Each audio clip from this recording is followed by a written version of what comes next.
Up in the Big Game Hunter, and you are here for Career Coach Office Hours. And today, as I record this, it's July 9th, 2024. Tuesdays at noon Eastern, I spend a little bit of time taking questions from job hunters because the fact of the matter is, I believe job hunting doesn't have to be so hard, difficult, painful, or take as long as it does. It's just the skills needed to find a job are different from those needed to do a job. And just a small change I'll start off with and say, I'm not going to be co-publishing to Facebook any longer. I've switched over. I'm now just doing YouTube, LinkedIn, and I've added X to the equation. So X is going to be the third platform. So if you happen to be on it and follow me, you can always watch my show there Tuesdays at noon Eastern. Now, I'll also say that on July 2nd of this year, 2024, I released episode 3000 of No BS Job Search Advice Radio. And that was the final show. After 13 and a half years, I decided to put it to bed. I'd like to have a little bit of a life. And I'm still doing JobSearchTV on YouTube, and I've got more than 8,000 videos there to help you professionally. But I decided to sunset No BS Job Search Advice Radio. It was a tough decision. It's been a part of my life for a long time and has helped a lot of you. So I'll just simply say, as part of that sunsetting, I decided to do a special promotion for JobSearch.Community. You'll notice JobSearch.Community. And if you use coupon code 3000 at checkout before July 16th at midnight, you'll be able to get 50% off on any of the tiers of service there. So at $49.99, it's 50% off of that. At $1,000 per month for 4 hours of time, plus access to all the content I have available on the site, it's 50% off from that. And all the other tiers, 50% off and access to all the content. So it's a great promotion. A number of people have taken advantage of it so far. I hope you decide to do that as well. So again, at JobSearch.Community, go there, and what you're able to do is at checkout, get 50% off. Now, I've got some free stuff on the homepage. Download that too, but the real bonus right now is the 50% offer code 3000 at checkout when you choose any of the tiers of service I have there. And again, that expires July 16th at midnight. So don't miss the opportunity. I am never doing that kind of a discount again. Trust me. My friends and colleagues, even my wife said to me, "What are you doing?" I just, like I said, final episode. I want to do something generous for people, and I hope you take me up on it. One thing I want to start the show with today is the jobs report from last week, and it was mediocre at best. Now, ADP came out with a report on Wednesday, right before 4th of July, and they indicated plus 150, which was okay. And the federal jobs report came out at plus 205, I think, or 209. And the difference was the government report includes government jobs that the ADP report doesn't. But even when you break it out, 70,000 government jobs, and that's state, local, and federal jobs. The rest primarily are in healthcare. I think that was plus 59,000. Social services, construction. Those, if memory serves me right, were about 160,000 of the 200 some odd thousand jobs. It's not great if you're on LinkedIn because the economy has not been creating jobs for you for 2 years now. So part of what I try to do is to give people a chance, to give people information that will help you minimize making mistakes that prove costly to you. After all, Job search is hard, especially in bad times. It's painful because most of you don't know what you're doing. You're amateurs. So, again, take me up on the 50% offer at JobSearch.Community using code 3000 at checkout. That's the numbers 3000 at checkout. And you'll get half off on any of the tiers of service I have there. Now, I have questions that were sent to me in advance of the show. And again, if you've got a question for me, put it in the chat and I'll answer it live, even if that means I don't do some of the questions that were sent to me in advance. You're here. I'm here to help you. And other people can wait online for their answer if they're not here, okay? So here's question number one. When your LinkedIn public visibility is off, can people still find your profile and see it using their LinkedIn search? I know it won't show in a Google search, but wondering if it would show in a LinkedIn search. Great question. And I'll start off by saying, think of public visibility as being like the equivalent of in Chrome being in incognito mode, or in Microsoft's Edge browser, I believe it's called in private mode.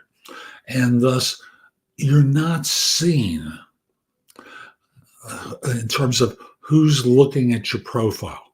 However, in terms of searching elsewhere, people can find you. Your profile is going to be publicly available, but the fact that you looked at someone's profile won't be available.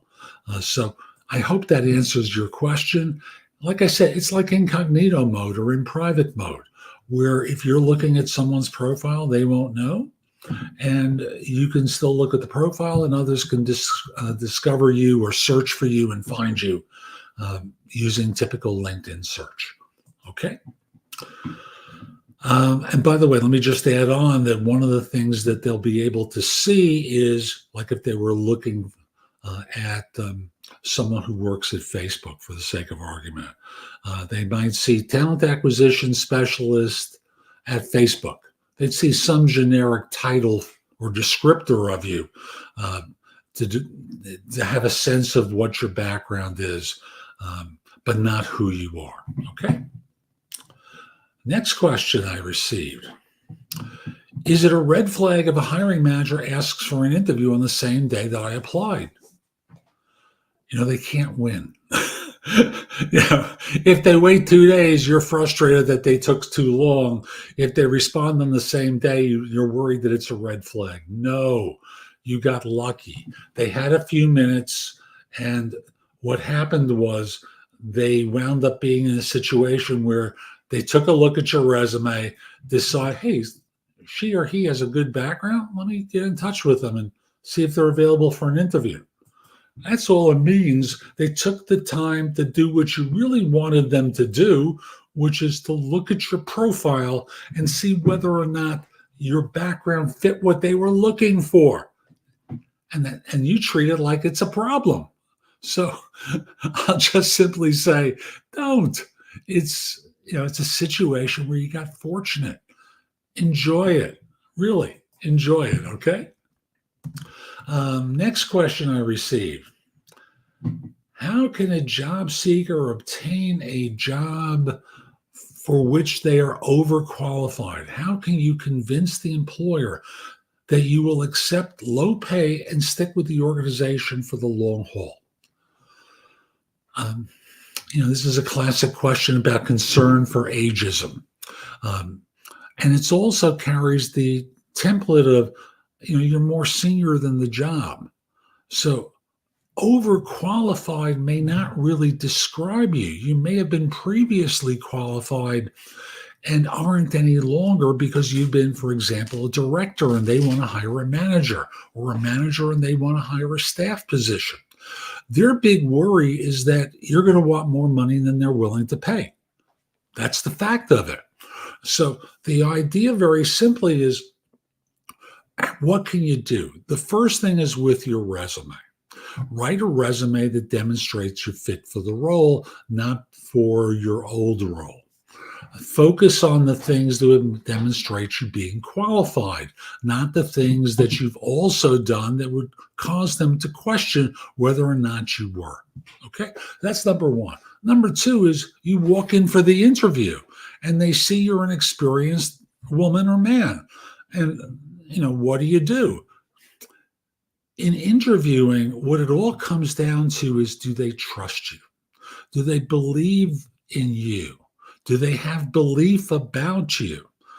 And as I've said many times, when firms hire, competence is only one thing they look for. They find that in your resume or LinkedIn profile. And by the way, if you're going to go for a lower level job, you might look at, emphasizing the experience that you have that would demonstrate you're qualified for the role on your LinkedIn profile, so they're congruent with one another, okay? Because firms do check there, and they won't even contact you if they see something that makes them doubt. So, number one, make the profile and the resume congruent with one another. The next thing is, at the interview, competence is only one thing they're going to look for. It's an important thing, but it's not the only thing they want. They want to see self-confidence, character, chemistry. Sorry, let me get the fingers on the screen. Maybe a little bit of charisma. Charismatic people always do better than those who aren't charismatic. That you care, that they can connect with you. And this is the big one. They want to trust you. And trust can come out in a very simple way on an interview. You can look someone square in the eye, whether it's in video or in person, and say to them, look, I'm sure you look at my background, you wonder why I'm willing to take this job. The fact of the matter is, I don't want to do my old work. It wasn't interesting to me anymore. What I want to do is return to the work that was fun for me when I was on staff or when I was a manager and I wasn't running an organization. And I'm not going to Monday morning quarterback you. I'm not going to second guess you in what you do. If you ask me my opinion, I'll give it. But otherwise, I'm here to support you in getting things done. So, all I want to do is the job that you have open. I'm not looking to become emperor of the universe and return to being emperor of the universe. All I care about is doing what you need to have done. And you have to say it with sincerity. It's not just what you say that matters, it's how you say it. And one of the things I always talk about is interviewing is theater. It's an acting job. I'm not talking about lying, just to be clear, but it's how you communicate your lines like an actor or actress does. Actually, they're now all called actors, to demonstrate you're fit for the role and make them believe you. So how do you do that? From an acting standpoint, you look them square in the eye, you slow your speech down a little bit, and you soften your voice and say, look, I'm sure when you looked at my resume, you wondered, why am I trying to interview for this role? She's a senior person, and my job is a staff level position. She's been a manager. Why would she take this job? And let me answer that for you. And then you talk about how you really love this kind of work. And this is the kind of work you really want to do. And you say it with sincerity, speaking with a softer voice, because that demonstrates sincerity to them and believability. And you slow down your speech ever so slightly, a little pause, a few more pauses between phrases, and try and persuade them through acting. So we can't make them hire you if you're not qualified. So you may think of being overqualified. I look at that word and I think of being more senior than what they have available. You have to prove that you're actually qualified, that the work that you did 5 years ago, you're capable of doing today. And for some people, it's been even longer than that. So you have to connect with them so that they trust you. Okay. And obviously be able to backstop that you have the right experience. Okay. And I'll just simply say, let me just get to the next question so I have it, If you've got a question for me, just drop it into chat so I can answer it live, because that's what I'm here to do, to answer your questions live. There we go. So I can answer them live and help you find your next role. Okay. We've got more questions in the meantime from people who sent them to me in advance. Oh, by the way, I forgot to mention again, go to JobSearch.Community. For those of you who've been joining me online a little after I started, I'm running a special promotion there through July 16th at midnight. At checkout, enter the coupon code 3000 for 50% off on any tier of service there. Again, JobSearch.Community, coupon code 3000. That's the number 3000 at checkout, and you get half off on any level of service I make available. Okay. Next question is, what is the best answer for the interview question? Tell me about yourself for software professionals. And let me just start by saying I believe that most of you think that job description you read is accurate. It's maybe 80% accurate. So I normally will tell you to start off by asking them this question. Before they ask anything, as you lower your butt into the chair, or as the two of you connect over Zoom or Meet or whatever, you start off by saying, hey, thanks so much for making time to meet with me. I really appreciate it. I recall the position description, but I want to get your take on the role. Would you tell me about the job as you see it and what I can do to help? And what that's going to do is give you the current thinking about the job. This way you can talk about what you've done that matters to them and not just talk about what you've done. From there, when they say, tell me about yourself, well, let's work with the premise that your answer should be no more than about 1:15. If you go to 1:30, that's okay.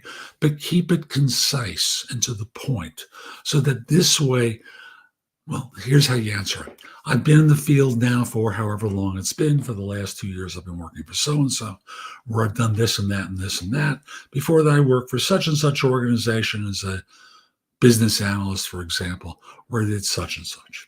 Here's the key phrase. But what's probably most relevant to my background for this role is my experience with, and then you connect the dots between what you've done and what they just told you they were looking for. And thus, what you've done in 1:15 is demonstrate to them that you fit the requirements of the position that they just told you about. From there, they're going to dig in deeper, and you obviously have to back up your play. But the most important thing is to understand their current thinking about the job and not just talk about what you've done, but talk about what you've done that relates to what they need, because otherwise you are wasting your time and theirs. This is true whether you're a developer. This is true whether you're an accountant or any profession. You look at a job ad, you look at a job description, you think that's the job. But usually what happened is that a company wrote this job description years ago, and a new position opened up just like it. They've reactivated this job because it was previously approved. They know they can get it signed off on. No one has to do any additional work. And you're talking about the wrong things to them. But if you ask my question at the beginning, what you're able to do is know the current thinking about the job so that you can interview well, knowing what it is that matters to them. Okay? Is it bad to appear eager in a job interview? I always laugh when I hear this question because it reminds me about when I was dating my wife.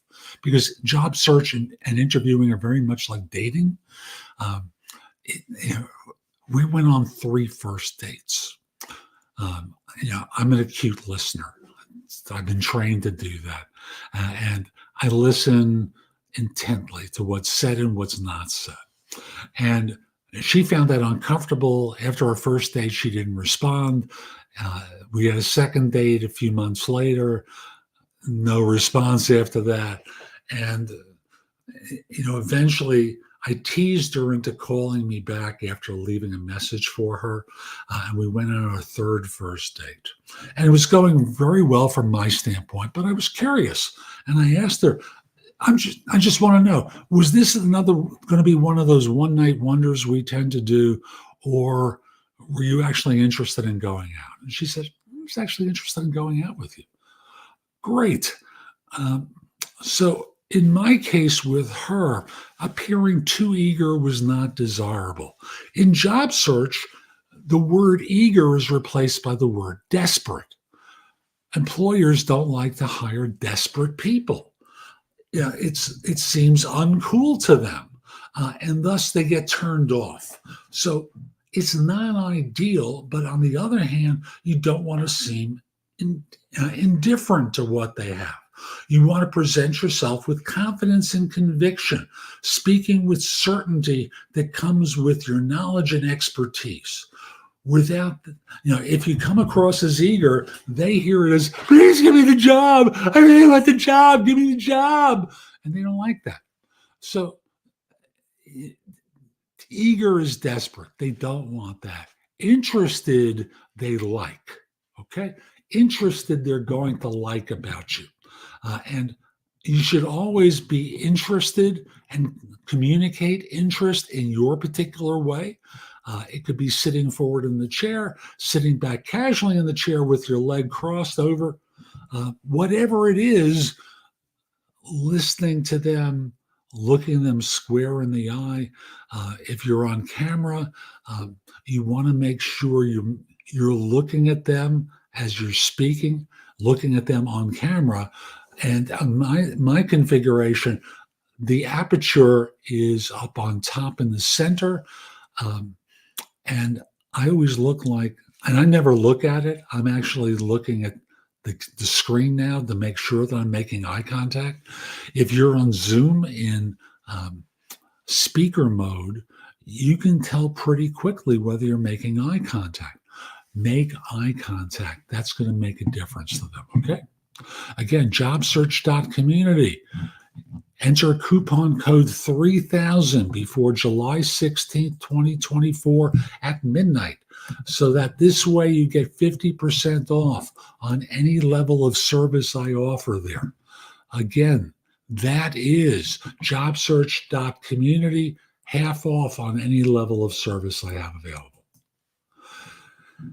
Is it common for employers to verify job titles when checking references? Yes, it's pretty typical. So if you're actually a software developer, as you've indicated you're a director, that's going to run into a problem. If on your resume you spoke about, my functional responsibility was as a such and such as a director, but I was, my institutional title was software developer level 3, that's fine. So what you're doing is letting them know that when they check the reference, the title isn't going to be, a manager or what have you. It's, they'll find software developer level 3, and you tell them that you worked functionally as a manager, even though your title said something different. And Jordan has popped in. All is well. Thank you very much. I appreciate it. And by the way, as always, Jordan, if you've got a question for me, put it into chat so I can answer it live, okay? Jordan comes in pretty regularly, so he just wanted to say hi, and we'll see if he has a question for me, okay? Let me copy this next question. And my mouse is gone. There it is. How do I include that experience? Let me just copy it over. How do I include experience that isn't from a job on my resume? Okay, so experience that isn't from a job on my resume. Where is it from? I wish I knew that. But you could add a category that says additional experience if it's irrelevant for the kind of work that you're interviewing for. And it could be toward the end of the resume where you say additional experience, and then you just go, the name of the company, the dates off to the side, what the title is, and a one-line synopsis for what you did. Otherwise, you can just do, in narrative form, additional experience from such and such date to such and such date as a fill in the blank where I did such and such. What you're able to do is communicate this irrelevant experience in a way that shows what you did, but you're not using a lot of space for it because the employer won't care. You can also use a cover letter in the cover letter, be able to add that in. In the resume, additional experience, or sometimes I've seen miscellaneous experience to communicate work that you've done that isn't core to your experience and position it at the end of the resume so that they're not distracted. Okay. Let's see where are we on time. This is probably going to be the last question I take today. I do these shows for about 30 minutes on Tuesdays at noon Eastern on YouTube, LinkedIn, and now on X. So come join me. By the way, on X, it's my Jeff Altman Coach feed on X.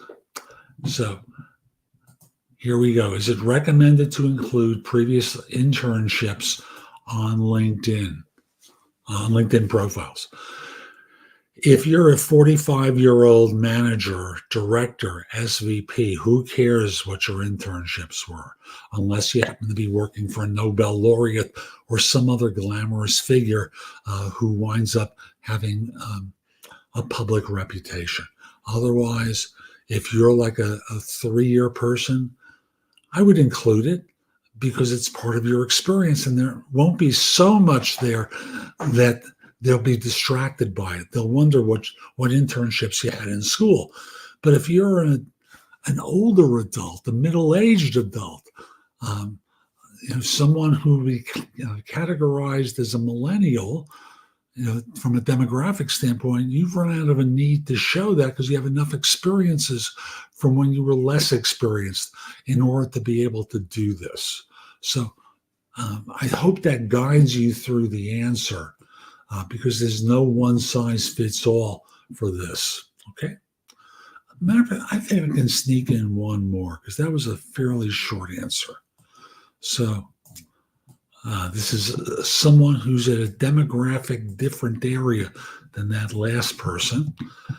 And they write, I'm 50 years old and find it very difficult to find a job. Oops, there we go. My apologies. I'm 50 years old and find it difficult to find a job. Any ideas? I don't know a lot about you, and that makes a difference.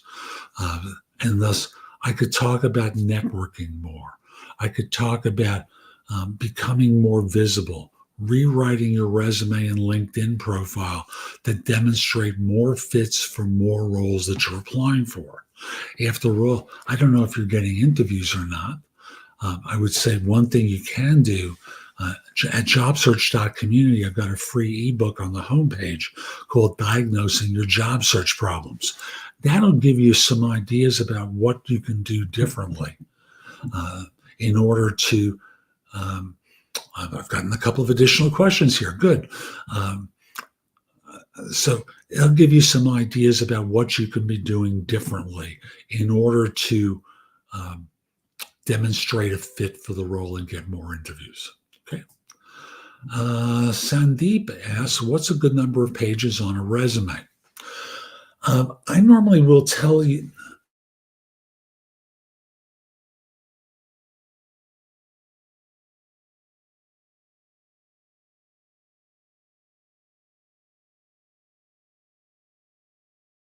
There we go. I apologize. So what's a good number of pages on the resume? He adds in, I'm 57 with 33 years of experience. No one cares about what you did in the 70s of the last century. Focus on the last 10 to 15 years. Try to keep it to about 2 pages in length.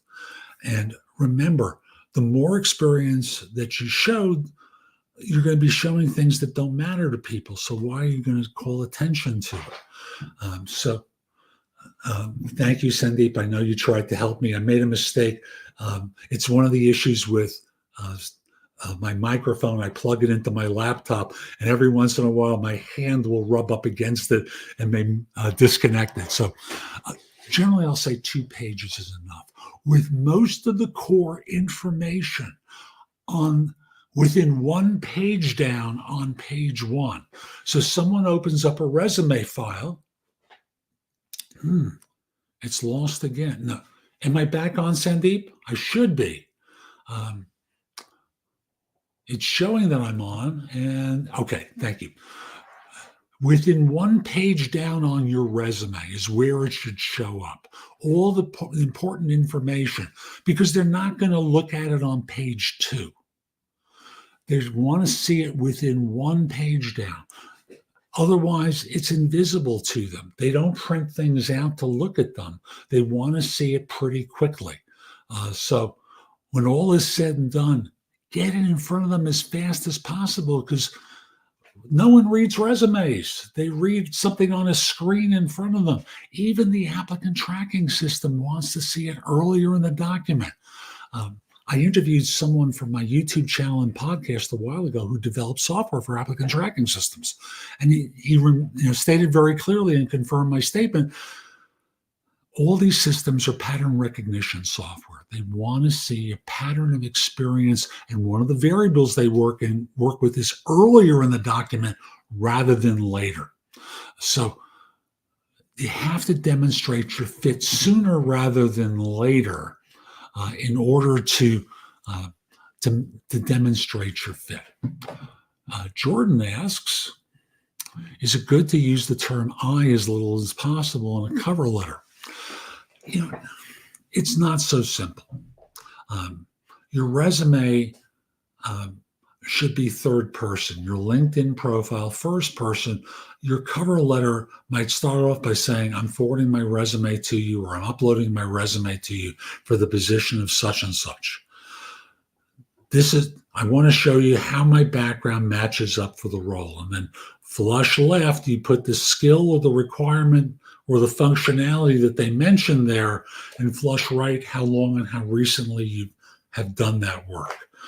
And then and you obviously omit things that you haven't done from a job description, but the idea is you want to demonstrate the fit.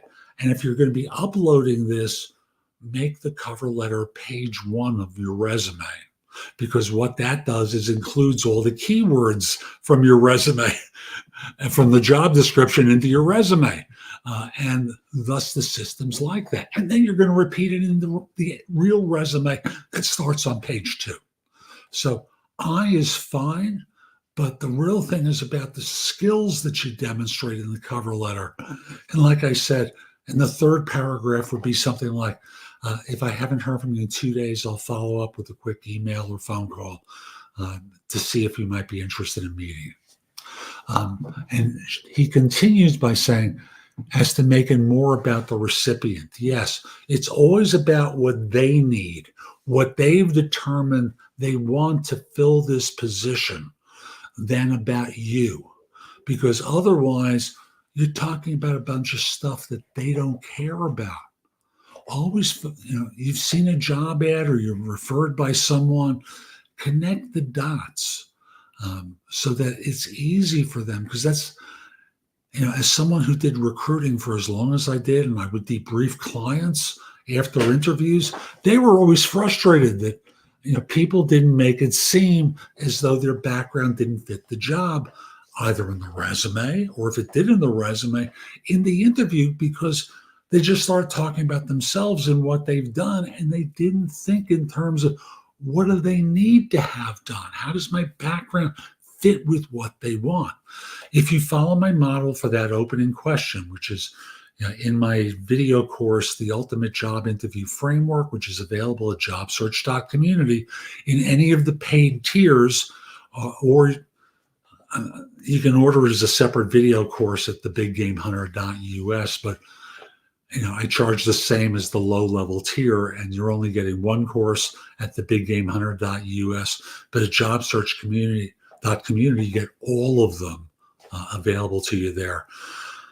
The long and the short of it is you're able to learn how to interview like an all-star, following a model I developed that helped me do incredible amounts of sales when I did recruiting, and now help a lot of people find work.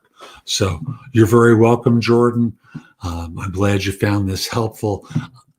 So to wrap, I'm Jeff Altman. Hope you found today's show helpful. If you did, and you're going to watch this on YouTube, click the like button, share it, do something that lets people know it was worthwhile. Subscribe to the channel. If you're on X, follow me there. You'll get notices about other content that I release as well. On LinkedIn, my profile there is linkedin.com/IN/thebiggamehunter. Mention that you saw this. I like knowing I'm helping some folks. Once we're connected, your network is going to be a lot larger.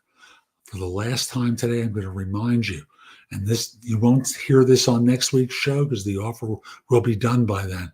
If you go to JobSearch.Community, or it's right in front of you, JobSearch.Community, and you use coupon code 3000 at checkout, you get 50% off on any of the tiers of service there. Different levels of coaching from me. On any of them, you get access to all my video courses, books, and guides. There's a lot there that will help you. And I'm just going to mention to you, thank you, Sandeep. I appreciate that. I've got a new book that's going to be coming out probably within a month to 6 weeks on career change. It's going to be really good. One of my better books. So I'll announce that when it's available. And I do hope you found today's show helpful. I'm Jeff Altman. Come back next week with more questions. That's what I'm going to do, here to help. And again, JobSearch.Community, coupon code 3000, and have a terrific day and be great.